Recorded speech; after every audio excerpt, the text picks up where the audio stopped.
आशीष गंभीर जी दिल्ली से। श्री वंश गुरुदेव। राधे राधे महाराज श्री, आपके चरणों में कोटि कोटि प्रणाम।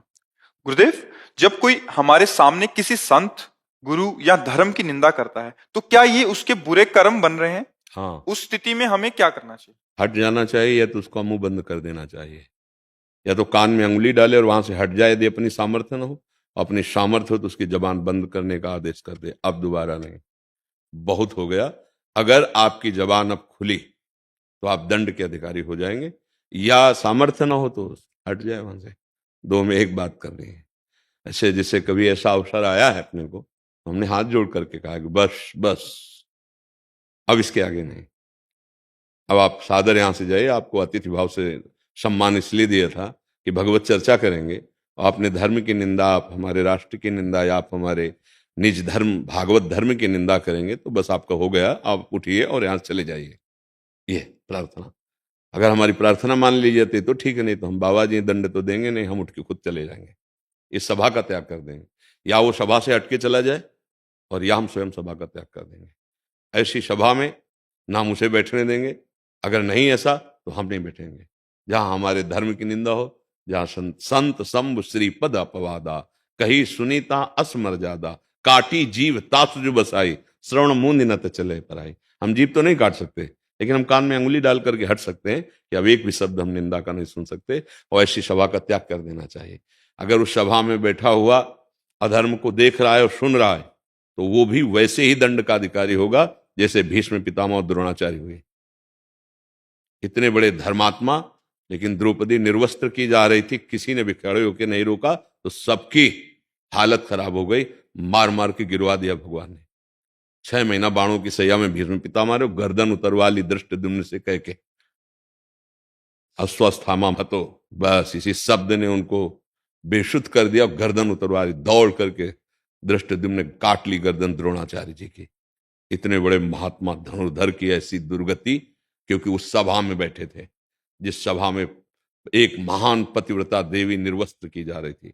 अग्निकुंड से प्रकट हुई द्रौपदी जी हैं, कोई साधारण माता पिता से प्रकट हुई नहीं, साक्षात अग्निकुंड यज्ञ कुंड से प्रकट हुई देवी है। ऐसी देवी का उपहास तो पूछ रही थी चिल्ला चिल्ला के, क्या ये धर्म है?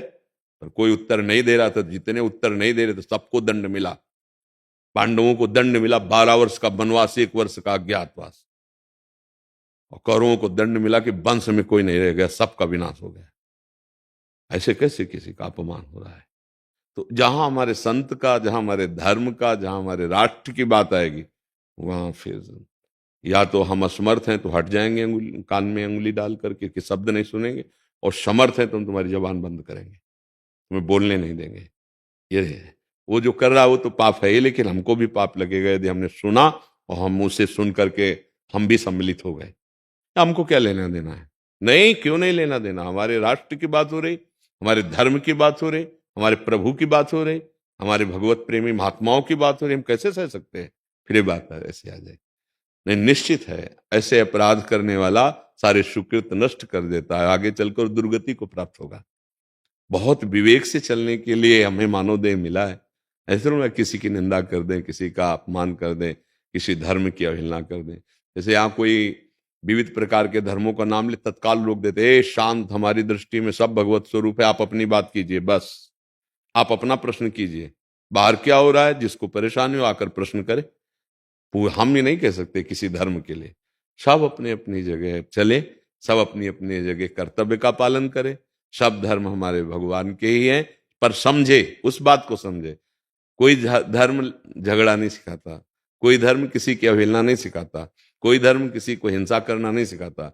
ये अधर्मीय किसी धर्मावलंबी का आश्रय नहीं लिए, कोई भी धर्मावलंबी नहीं जो हिंसा करते हैं, जो लड़ाई झगड़ा करते हैं, जो बिना किसी अपराध के दंड देते हैं दूसरों को। तो अपना जितना अधिकार हो उसके अनुसार दंड दे, नहीं तो हमारे लिए दंड विधान कानून है। हम तत्काल कानून को सूचना दें और उनके अनुसार फिर हम चलें। अगर हमको वो अधिकार सरकार ने दिया है, कानून ने दिया है, तो हम तत्काल उसको रोकते हैं। नहीं दिया है तो कान में उंगली डालते हैं, चुपचाप निकल जाते हैं, उस सभा में नहीं बैठते, ना हम दोबारा सुनेंगे, न उस व्यक्ति से कभी संभाषण करेंगे, मौन का आश्रय ले लेंगे। आप समझ पा रहे? गुरुदेव, कभी कभार हमारे घर के बड़े जन ही, जिनको हम जानते हैं, जो हमारे परिवार वाले हैं, वही ऐसा काम करते हैं, वही ऐसा कार्य करते हैं। हाँ, तो उनका अपमान न करे, उनसे दूरी बना ले, उस समय उनकी बात न सुने, कोई भी हो। वो घर के अतिथि हैं, घर बाहर से आए हैं हमारे घर में। हाँ, कोई भी हो तो क्या, तुम्हें अतिथि हो, आप हमारी पर्सनल बात कीजिए, आप हमारे व्यवहार की बात कीजिए। यदि आप उल्टा सीधा बोलते हैं तो आप अतिथि का धर्म को आप छोड़ रहे हैं, तो फिर हम अपने धर्म को छोड़ देंगे। कैकेयी जैसी पवित्र मां, जब सुना भरत जी ने कि मेरे लिए राज्य और मेरे बड़े भ्राता प्राणप्रिय राम के लिए 14 वर्ष का वनवास, तो शब्द बदल गए थे भरत जी के। कहा, पापिनी, आज के बाद कभी मां नहीं कहूंगा तुझे, कभी जीवन में तेरा मुख नहीं देखूंगा, और नहीं देखा, ना कभी मां कहा। तब तक पैर छूते रहे विभीषण जी, जब तक सीमा थी। जब सीमा पार हो गई तो स्वयं भगवान की शरण में आके विध्वंस करा दिया रावण का। प्रहलाद जी तब तक, जब तक देखा हरि निंदा नहीं कर रहा, तब तक पिताश्री का, जब हरि निंदा की तो कहा, ए दैत्यराज, तू क्या समझ, 5 वर्ष का बालक त्रिभुवनपति हिरण्यकश्यप, तू क्या समझता है? सर्वनाश कर दिया हिरण्यकश्यप को, फाड़ के फेंक दिया भगवान ने अंतिम समय तक, कुछ बाल बांका भी नहीं कर पाया। तो हम भक्ति मार्ग और भगवत मार्ग या धर्म मार्ग के प्रतीक है, तो बात करने में हिचकना चाहिए। आप हमारे रिश्तेदार हैं, आपका स्वागत है, आप अपने विषय की बात कीजिए, मेरे विषय की बात कीजिए। आप किसी धर्म की या किसी संत महात्मा की या किसी भगवत मार्ग के प्रतीक की निंदा करेंगे, हम आपका स्वागत नहीं कर पाएंगे, हम आपके पास नहीं बैठ पाएंगे। खुली बात, उसमें नहीं था। मान लो पिता है या कोई भी है, आप धर्मयुक्त वार्ता कीजिए तो हम सुन लेंगे, लेकिन आप अगर चाहें कि अधर्मयुक्त वार्ता करें और निंदा करें, धर्म विरुद्ध आचरण करें, हम आपको बर्दाश्त नहीं कर पाएंगे, हम आपसे दूरी बना लेंगे, कोई भी हो। देखा ना, दैत्यराज कहकर बात की, 5 वर्ष के बालक, ए दैत्यराज, क्या समझता है ये मति किसी के बहकाने से बहकती है? ये गुरु कृपा से हरि में लग गई, अब तेरी क्या ताकत है कि मुझे हरि से विलग कर सके? क्या क्या नहीं करवाया प्रहलाद जी के साथ, बाल बांका भी नहीं करो, और खंबे से प्रकट होकर भगवान ने फाड़ के फेंक दिया चटाई की तरह।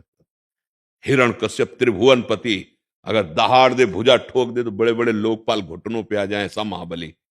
भगवान ने ऐसे हर वरदान को काट के, जय जो जो वरदान मांगे थे सबको फेल करके फाड़ के फेंक दिया, और 5 वर्ष का प्रहलाद भक्तराज पदवी को प्राप्त हुआ।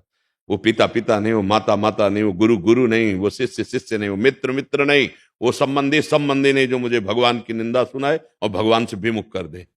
नहीं, तजेव पिता प्रहलाद विभीषण बंधु भरत महतारी, गुरुबल तजेव कंत ब्रज बनितन, भेमुद मंगल कारी, जाके प्रिय राम वैदेही, तजिए ताहि कोटि बैरिसम, यद्यप परम स्नेही। ये भगवत मार्ग है और धर्म मार्ग है।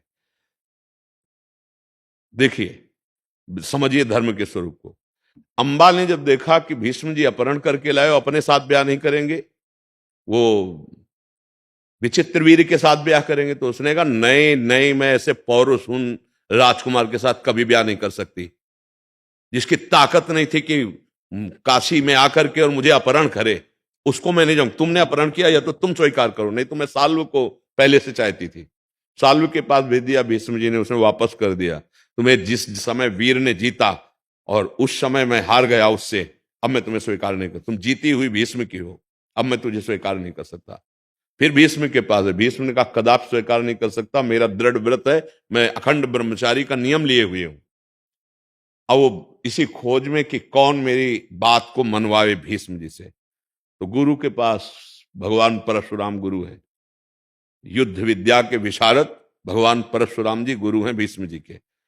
तो जब प्रार्थना करी कि भगवान इसमें मेरा क्या दोष है, मैं तो साल्व का ही वर्ण करती, जबरदस्ती उठा लाए भीष्म, और जबरदस्ती लाए बल से, काशी में चैलेंज करके लाए थे कि मैं हस्तिनापुर महाराज ने इस विचित्र वीर के लिए तुम तीनों का अपहरण करता हूं, किसी की ताकत हो तो। बहुत युद्ध हुआ, सबको परास्त करके अपहरण करके लाए थे, और कहा था मैं विचित्र वीर के लिए ले जा रहा हूं।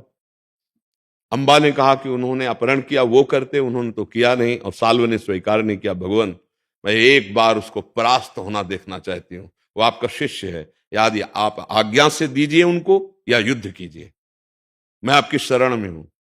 भगवान परशुराम ने कहा, आज तक जो शरण में आया मैं उसका त्याग नहीं किया, ये शरणागति का लक्षण। अब मैं प्रयास करता हूं तुम्हारी मन की वृत्ति के अनुसार मैं तुम्हें संतुष्ट कर पाऊं। चलो, साथ गए, भीष्म जी से कहा, ये धर्म का विषय। तुम हमारे शिष्य हो, हमारी आज्ञाएं, अम्बा को स्वीकार करो उनका भगवान। ये नियम हम आजीवन के लिए ले चुके हैं। पूरा विश्व जानता है कि भीष्म अपनी प्रतिज्ञा से कभी टलते नहीं। मैं अखंड बाल ब्रह्मचारी आजीवन ब्रह्मचर्य का नियम ले चुका हूं। मैं कैसे स्वीकार कर सकता हूं इस स्त्री को?